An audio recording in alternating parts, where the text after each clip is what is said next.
Here's a little story time to tell you from an immigration case that's all over the news now, and maybe I can kind of shed light on what it really means. You see, Kilmer Garcia came to the United States from El Salvador back in 2011. He was running for his life from gangs. Eventually, he built a life here in Maryland. He married a U.S. citizen, had a kid, worked legally. He even had something called withholding or removal, which means that the U.S. government agreed they couldn't deport him because it would put his life in danger. Fast forward to just a few weeks ago, ICE shows up and arrests him right in front of his son. No court hearing, no notice.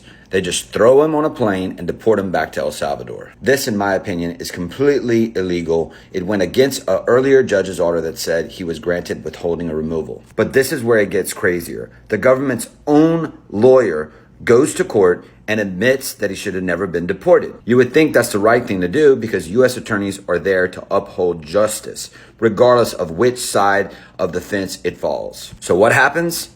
This weekend, the Justice Department head suspends him for not zealously advocating or defending the government's position. He told the truth, and now they punish him for him. Now, a federal judge has ordered the United States to bring him back by April 7th. But instead of fixing their mistake, the government is trying to blame him, saying he might be gang affiliated. There has been no evidence presented drawing him in connection with MS-13. Meanwhile, Kilmer is still sitting in a prison in El Salvador away from his wife and child. Ladies and gentlemen, this is exactly what happens when a system has power without accountability. One mistake and your life can be turned upside down, even when you follow the law. Share this, follow for more. People need to know what's really happening.